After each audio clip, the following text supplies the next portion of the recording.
Happy Friday, everyone. Thank you for joining me. My name is Kirsten Samuel.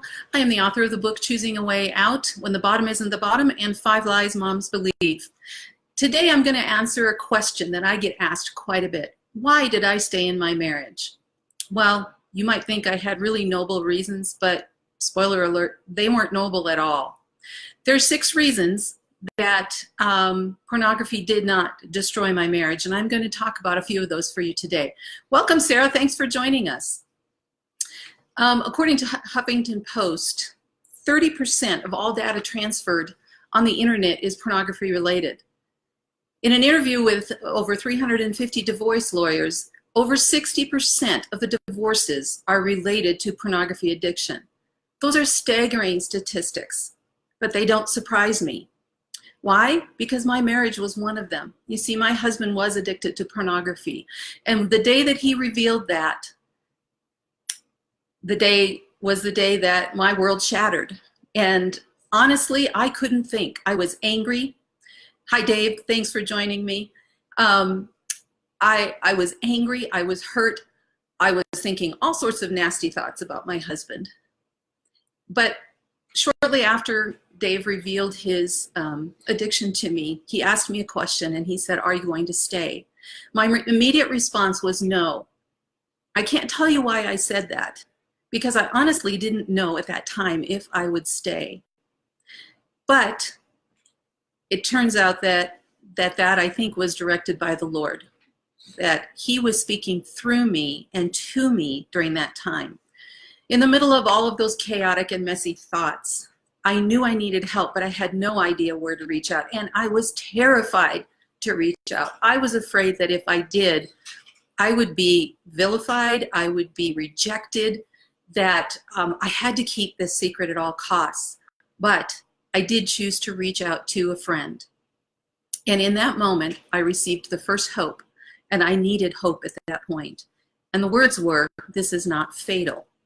Now, you may not believe that. I don't know where you are in your marriage. If you're struggling with a pornography addiction, I would not be surprised. Again, we look at the statistics, and over 60% of marriages end because of a pornography addiction by one partner or the other. And let me make something really clear right now. This is not a male phenomenon.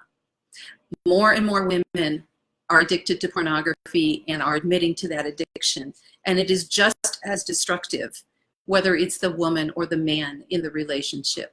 Pornography destroys, but it did not destroy my marriage. So let me just give you real quickly a couple of the reasons why pornography didn't destroy my marriage. Now, remember, I told you up front, these were not noble reasons. The first reason was fear. I was terrified. I was terrified that I wouldn't be able to support myself. I didn't know where to go. I didn't know who to turn to. What would I do? I didn't want to be a statistic again. Hi, John and Connie. Thanks so much for joining us. Again, my name is Kirsten Samuel. If you're just popping on, I'm talking about answering the question, why did I stay in my marriage after my husband revealed his pornography addiction? And again, the first reason was fear. Honestly, it was fear. I didn't know what to do, and I was afraid of becoming a statistic. I did not want to be a statistic, which leads me into the second one, and that is pride. Again, I didn't want to be a statistic. And the part that I really don't want to admit, but is really the truth, was that I was spiritually arrogant. I thought that as a good Christian woman, if I stayed with my husband, that meant that I was spiritually more mature than he was. Well, that's not true, and it's embarrassing to admit that. And God started to deal with me on that one. But the main reason that I stayed initially, after Dave asked me the question, was because I looked in his eyes and I could see the heartache, and I could see his remorse, and I could see that he wanted to change. And in my gut, I knew I could believe that. Now, I didn't trust him at all at this point. Everything in my life had been shattered. I was hurt with a pain that I didn't know I could bear. And I didn't think I could bear it. I wanted to rail out and flail at him and beat him up. And if you can think of it, that's probably what I wanted to do, honestly. But in my gut, as I looked at his face, I knew he wanted to change. And knowing that I had been told this was not necessarily fatal, I had my first glimmer of hope. I don't know where you are today.